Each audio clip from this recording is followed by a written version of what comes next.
Chapter 3. The Church may complain of heretics.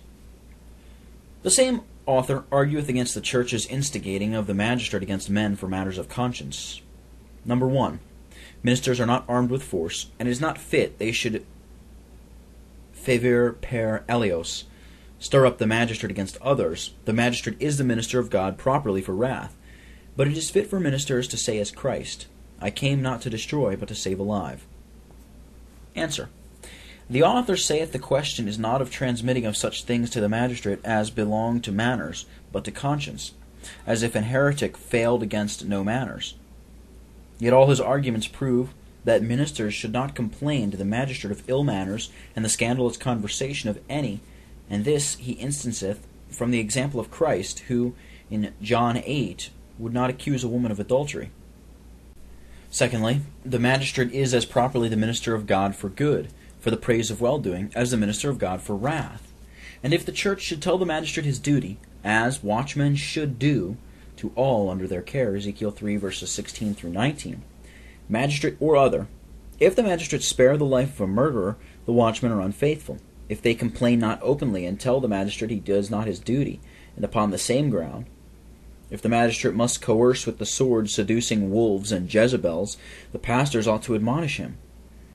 And it is atheistical to say the magistrate is conscious of sins against manners, and of his duty and obligation he needs no instigation. Because no magistrate, be he an Ahab or a David, but he needs be quickened to his duty, and will send a murderer away, and a bloody Joab whom God will have not to live. And should the prophets be called instigators and seventes per alios, such as destroy men's lives when they tell the magistrate he is a murderer and guilty of innocent blood, if he suffer the bloody man to live? Or should this be called tale-telling, and the pastor thrusting of himself into a more disaffecting office, to be a tale-teller, and apparitioner, or summoner of men to the civil magistrate's court, be made such a poor man, be fined, and wife and children be starved because he is not of his opinion? What would this author give an atheist leave to say, but to slander free preaching or free synodical complaining to the magistrate? Such a man of our charge is damned by his own conscience, and devours the flock, as Arius and Manes did. Such a one is a bloody murderer, a sorcerer. The magistrate bears the sword to execute vengeance on evildoers, and yet suffer known murderers to live and be gray-haired, are ministers, who are to warn fathers, teachers, masters, judges, kings, Jeremiah 1, verse 10, nations and kingdoms of their duty, thrusters of themselves into a disaffecting office, the apparitioners and summoners of men before civil courts, because they warn the magistrate of his duty? Is this obtruding into another office to give warning to all to be free of the blood of all men? This is like the speech of a wicked king, Amaziah, 2 Chronicles 25, verse 16, to the prophet who rebuked him for seeking after gods of the nations. Art thou made of the king's counsel?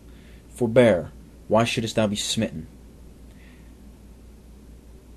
I therefore summon this author to compare before the judge of the world, and give an account of this doctrine, for he speaks it against the faithful servants of God of the Church of Scotland, who complain to the king of idolatrous seducers and seminary priests and Jesuits, of bloody murderers, of grinders, of the faces of the poor and incorrigible scandalous offenders, whose wretched example was a shame to the gospel, and brought guilt upon the land, that he might use the sword against such evildoers. And should ministers be apparitioners and tale-tellers, either against such as deserve capital punishment for sins against the second table as well as against the first table? Woe will be to him that calls good evil, and evil good. Is the necessary duty of the calling of a watchman to warn the magistrate of his bloody omissions? For so the Lord calls it, Isaiah 1, verses 21 and 22, Isaiah 3, verses 12 through 15, Proverbs 29, verse 7, as well as Proverbs 31, verse 8, and exhorts it, an overdoing and a talebearing. He cites also the example, in pages 76 and 77, of Christ, who would not accuse the woman taken in adultery. What doth this prove? Ergo, Christ would not have faithful pastors to complain both to God and to preach against rulers who punish not uncorrigible adulterers.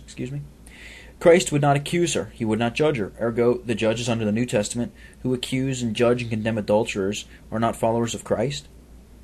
What can an Anabaptist allege more to prove where ought to be What can an Anabaptist allege more to prove there ought to be no magistrates under the New Testament? Adulterers must be tolerated. A minister should not preach that the magistrate sins in not punishing the adulterer. Christ complained not of Pilate's mixing the Galileans' blood with their sacrifice to Caesar. Should therefore ministers not complain, though the Christian magistrates suffer such bloodshed? Of the same kind is that wrangling. Prudent fathers encourage not their children to inform of one another's faults, because it doth not nourish love. What then? Ergo, ministers should complain to the godly magistrate of no omissions at all. I think by this divinity, if one brother knows his brother to kill his brother, if he should not inform father nor magistrate that the murderer may be rebuked by the father or corrected by the judge, because that may hinder love.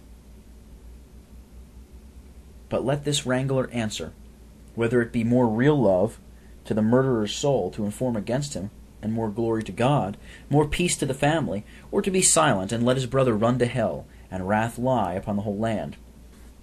It is but a loss of time to refute such weak foolery against natural reason, far more contrary to sound divinity. For if pastors inform against evildoers out of desire of revenge, malice, or hatred, they ought not upon those grounds to rebuke any sins at all, and we condemn the doing of good duties upon evil motives and principles.